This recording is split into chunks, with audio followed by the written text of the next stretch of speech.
UP में एक और चर्चा है, मुख्तार अंसारी का क्या होगा, अतीक अहमद का क्या होगा। यूपी में कुल 22,259 अपराधियों पर एक्शन को लेकर कुल 11 अरब 28 करोड़ 23 लाख 97 हजार रुपए की चल अचल संपत्ति जब्त की जा चुकी है। चल अचल संपत्ति का मतलब होता है माफिया की गाड़ी, उसका बंगला, बैंक बैलेंस सब जब्त।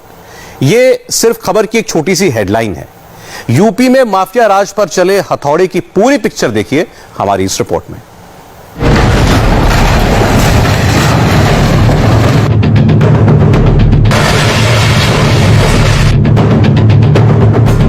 एक अरब 94 करोड़ 82 लाख 67,859 रुपए, 2 अरब में सिर्फ 6 करोड़ कम, यानी मुख्तार अंसारी की करीब करीब 2 अरब की संपत्ति जब्त कर ली गई या ध्वस्त कर दी गई।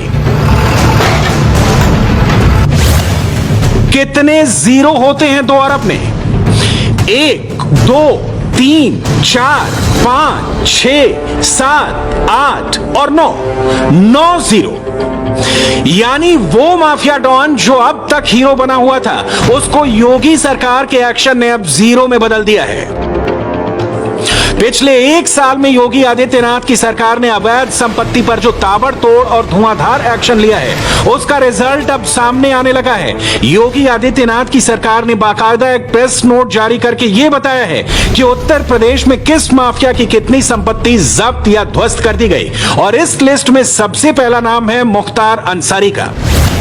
यूपी पुलिस के प्रेस नोट के मुताबिक गैंगस्टर एक्ट के तहत मई 2021 तक वाराणसी, आजमगढ़ और मऊ जिले में मुख्तार अंसारी गैंग के 244 गुर्गों के खिलाफ कार्रवाई की गई। मुख्तार अंसारी या उससे जुड़ी हुई कुल 1 अरब 94 करोड़ 82 लाख 67,859 रुपए की चल अचल संपत्ति जब्त कर ली गई या फिर ध्वस्त कर दी गई।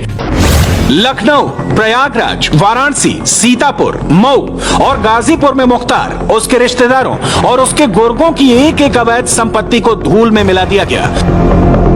यूपी के शहर शहर में इस तरह की डेमोलिशन ड्राइव चलाई गई जिसने मुख्तार अंसारी के अवैध साम्राज्य के पतन की कहानी लिख दी। खासकर अगर आप गाजीपुर और मऊ शहर का दौरा करेंगे तो आपको जगह जगह इसी तरह की इमारतों के मलबे जमीन पर बिखरे हुए दिख जाएंगे। जरा मऊ में मुख्तार अंसारी के इस पेरिस प्लाजा की तस्वीर देखिए। यह मुख्तार अंसारी के गुर्गे का मॉल था जो अवैध तरीके से बनाया गया था, लेकिन अब पेरिस प्लाजा के निशान सिर्फ मलबे के रूप में नजर आ रहा है। यानी मुख्तार का माफिया राज जो कभी बुलंदियों पर आसमान छू रहा था, आज सिसक कर दम तोड़ रहा है। मुख्तार अंसारी तो सिर्फ ट्रेलर था। यूपी पुलिस के डेमोलिशन ड्राइव की असली पिक्चर अब देखिए।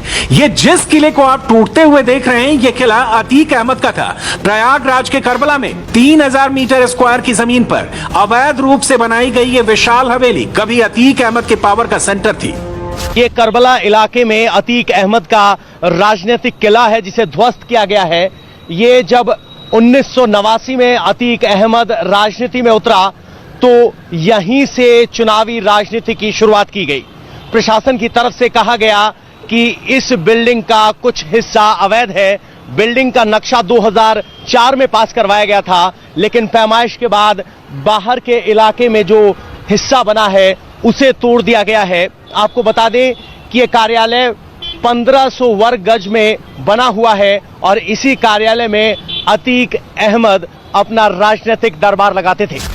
कितनी ही सरकारें आई और चली गईं, लेकिन अतीक अहमद और उसके गुर्गों की इस अवैध प्रॉपर्टी पर हाथ डालने की इतनी बड़ी हिम्मत अब तक किसी ने नहीं दिखाई थी। हिम्मत दिखाई तो योगी ने, और ऐसी दिखाई कि फिर अतीक अहमद तो क्या, अतीक अहमद के गुर्गे भी नहीं बख्शे गए। ये प्रयागराज में ही अतीक अहमद के गुर्गे मोहम्मद अब्बास खान की अवैध इमारत है जिस पर योगी के ऑर्डर के बाद हथौड़ा चल गया।